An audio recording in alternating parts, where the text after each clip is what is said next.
తెలంగాణ వ్యాప్తంగా భూభారతి చట్టం అమల్లోకి వచ్చింది. ఏడాదిలోపు భూ ప్రక్షాళన పూర్తి చేయాలని నిర్ణయించిన సర్కార్ ప్రతి కమతానికి సరిహద్దులతో కూడా మ్యాప్ని అందుబాటులోకి వచ్చిందని మంత్రి పొంగులేటి తెలిపారు. గ్రామ స్థాయిలో రెవెన్యూ వ్యవస్థను పునరుద్ధరించడంతో పాటు సర్వేయర్ల సంఖ్యను పెంచేందుకు ప్రభుత్వం కసరత్తు చేస్తుందన్నారు. ఈ భూభారతి చట్టం రాష్ట్ర వ్యాప్తంగా ఈ రోజు నుంచి మొదలవుతుంది.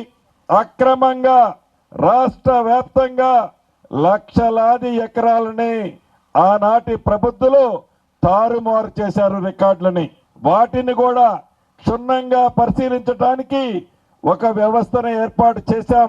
దాంతో పాటు ఈ భూభారత ద్వారా భూములున్న ఆసాములతో పాటు వారికి పూర్తి హక్కులు కల్పించే విధంగా భవిష్యత్తులో వారికి ఏ రకమైన ఇబ్బంది కలగకుండా ఉండే విధంగా రిజిస్ట్రేషన్ టైంలోనే గతంలో లాగా బౌండరీలు కాకుండా ఆ మ్యాప్ను కూడా పెట్టే అంశాన్ని ఈ చట్టంలో పొందుపరిచాము.